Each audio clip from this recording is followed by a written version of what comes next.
but she wants significance, is really, and that's an operational need. But she really needs love and connection. That's what really drives her. It's just currently she's not living that. Correct. Yeah. And the reason she's not living that is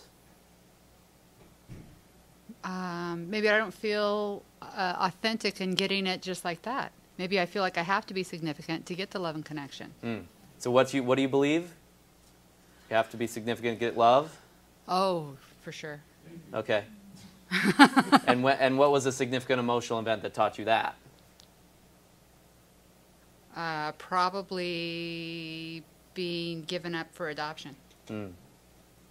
I was always in contact with both sets. Okay. So my foster family and also my real family. Okay. So there was that pull, you know, constantly having to please everybody, make all the families love me. So now we're getting and by the way, back then you really were driven by love. That was your number one, operationally speaking. Okay, as well. right. I see that. Wasn't it? Yeah, I see that. So when did it become significance? When did it change? I bet when my sister was born. That little twerp changed everything. I bet you. I bet that because that was 8. And they gave her all the love, right? Yes. Yeah. Yeah, so I had, that's it. So they gave you all this unconditional love for quite a long time. You were kind of riding that to a certain extent. You were actually missing out on love to a certain extent before, what's your sister's name? Cindy. Before Cindy came along. But then when Cindy comes along, then you're like, well, now at least I got somebody to blame for it. And so you didn't get love, and you went for instead. When people don't get love, what do they go after? You can't get love. What do you go after? What do you pursue? Significance. You're going to go after something. And so you can't get the love. You might as well be significant. And how did you get significance when your sister was born? What did you do to get significance, to be more significant? Oh, I'd be funny or act out or do stuff to get the attention back to me. Yeah. Constantly. And we never see that. I've never noticed that. Huh. It's amazing how you hide that part of yourself inside, you know? Okay, Right. okay. Yeah. But deep down, there's something she's trying to avoid. There's things she's trying to avoid, and that will also tell us what the drivers are. What she's trying to avoid is losing certain needs. That would be pain. If she lost certainty, it's not that much of a problem. She still has to have it, like we all do. But if she lost certainty, that's not like death compared to losing love. Losing love, if you lost love, you had no love, no one loved you. That'd be awful. What would happen? I would be depressed and never come out from under the covers. Yeah. Yep. And so it's not just certainty. She doesn't care about certainty as much, but she definitely wants certainty about love. Because you want to be in control of whether or not people love you. Right. She's certain about that. So we know what the top 2 needs, I think, are now, which is you are all about the significance and you're all about the love. You really want the love. The significance is just something you're doing operationally speaking. So it's really love first and significance second.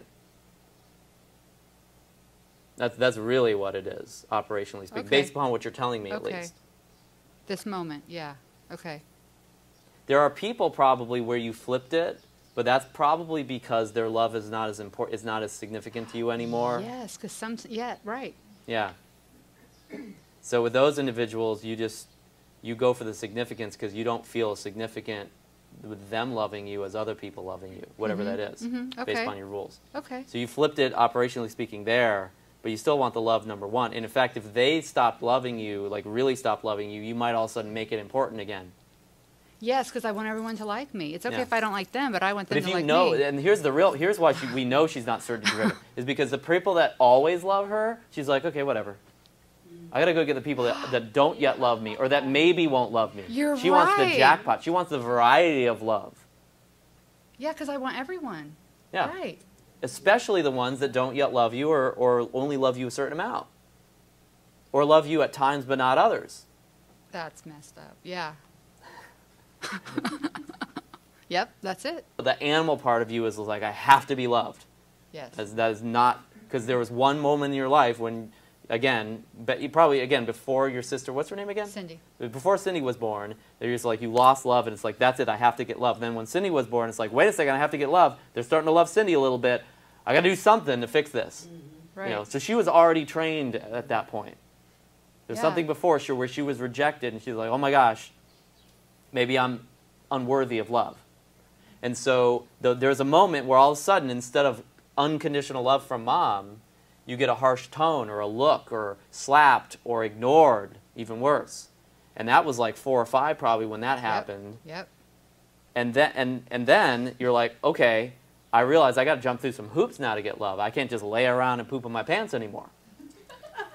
So now you start jumping through those hoops, and now you got them. Now you got them trained again. So okay, it's working. I'm pleasing them now. They're even more pleased.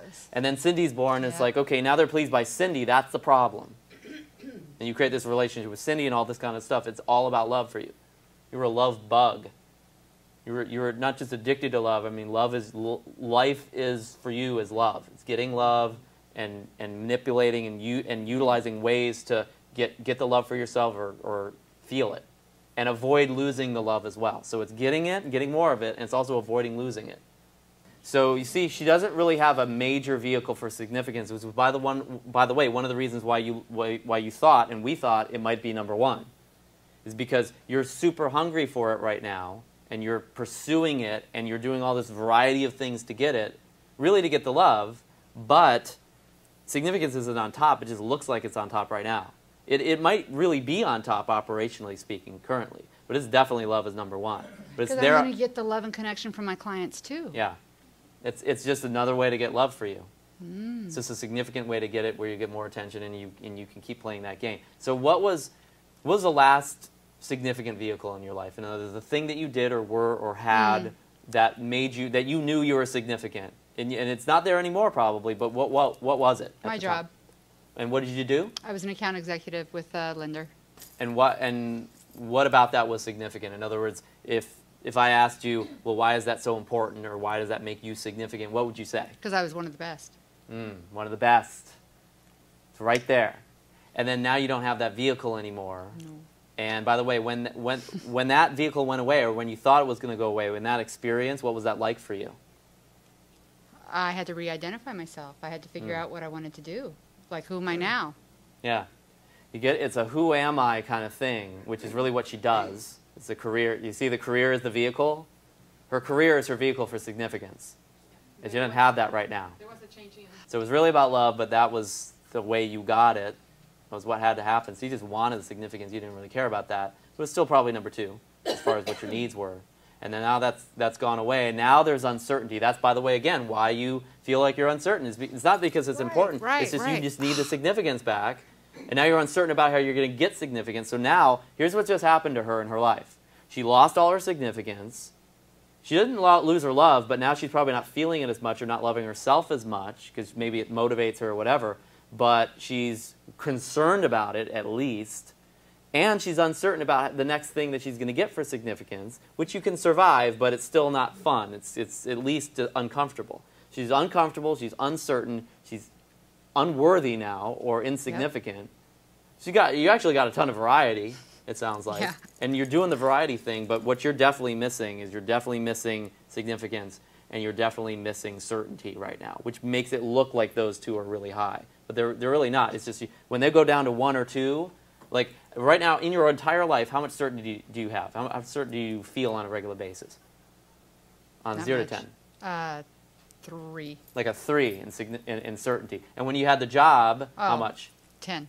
Yeah, it's like 10 right there. So in the literally, let's just translate and put it into words that everybody can understand. I thought I was going to get my significance from the mortgage world, but now I'm not so certain about getting my significance from the mortgage world. So what I'm going to do is I'm going to decide that they're insignificant. So because if I thought they were significant in that moment, I would have to feel rejected by them, which would make me feel insignificant. That's exactly it. So I can so now I'll just lie to myself so I can feel insignificant. You will BS yourself and others to be significant.